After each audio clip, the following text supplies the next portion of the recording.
Welcome into CBS News 24/7. I'm Mugo Odigwe. We have breaking news from the federal judge overseeing the case involving deportation flights to El Salvador. U.S. District Judge James Boasberg says he found probable cause to hold the Trump administration in criminal contempt. The judge says it's for violating his orders to turn around those planes that were carrying migrants to El Salvador. So let's bring in CBS News Department of Justice reporter Jake Rosen for much more on this. Jake, what can you tell us? What have you learned? Well, in Judge Boasberg's scathing 40-plus page memo, he writes, "The Constitution does not tolerate willful disobedience of judicial orders, especially by officials of a coordinate branch who have sworn an oath to uphold it." The order at the center of this came on March 15th when Judge James Boasberg, after blocking the deportation temporarily of 5 men, expanded that block of people who the Trump administration was attempting to deport under the Alien Enemies Act to over 200 people on 2 different flights that were on their way to El Salvador. He ordered those planes that were on their way down there so that prisoners could be put to that Supermax prison, the footage of which from that day you're seeing on your screen right now.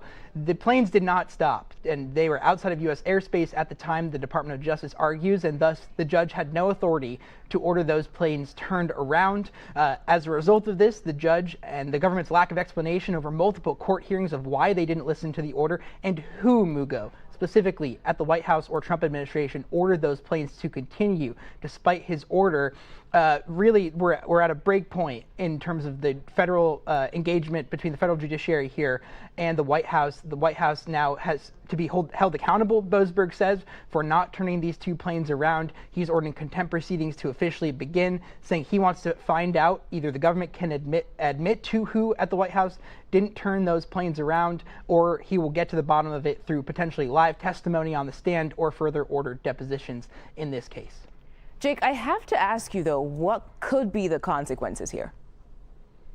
Well, if the Department of Justice, I should back up, the Department of Justice has to agree potentially to even hear this case and prosecute themselves, essentially, in terms of this criminal conduct. If they don't agree to do that, Judge Boasberg argues that he has the power to appoint someone who will prosecute the Department of Justice for not listening to his order.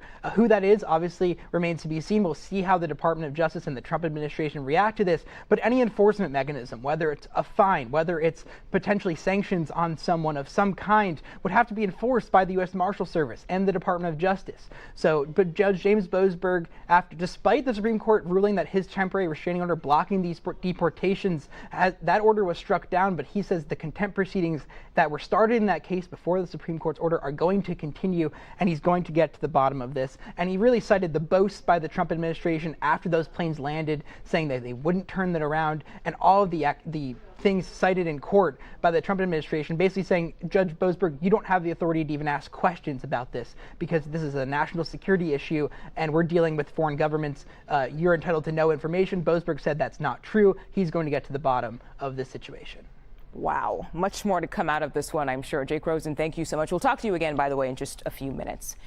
For more on how the White House is responding to all of this, let's bring in CBS News senior White House correspondent Weijia Jiang. Weijia, any reaction from the president on his administration possibly being held in contempt of court right now? We have not heard directly from President Trump, and we have not even heard directly from the White House about their reaction to this ruling, even though we have asked.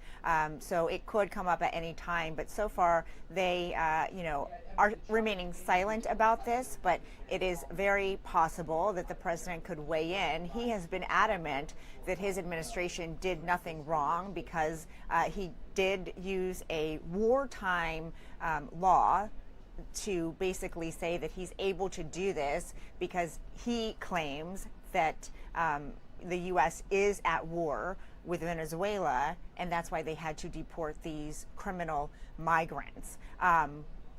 War, not in the literal sense of a traditional war, but the war on illegal immigration and drugs and violence. And so they, in the past, have been extremely bullish on this in saying that they haven't done anything wrong and saying that the judge, as Jake laid out, does not have this jurisdiction to order the government to do things when they are literally in the air.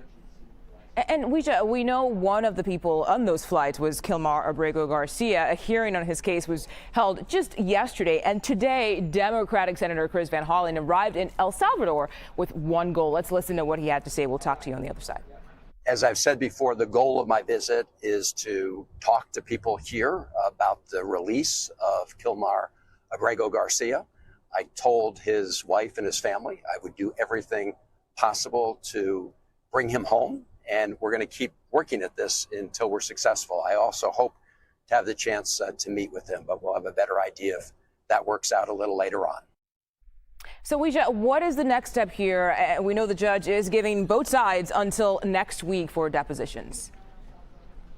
Well, the senator says he wants to talk to people about Abrego Garcia's possible release, but the person he would have to talk to is the president of El Salvador, who was just here at the White House this week and made it very explicitly clear that he has no intention of releasing him back to the U.S. In fact, he used the word smuggling a terrorist back to the United States. And so the senator can go there.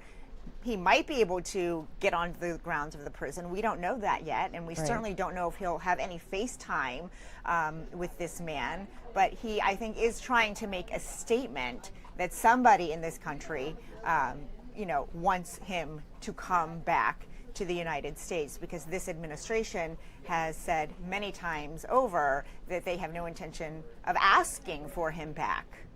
Wow. Okay. CBS News senior White House correspondent Weijia Jiang, thank you for joining us on 24/7 today.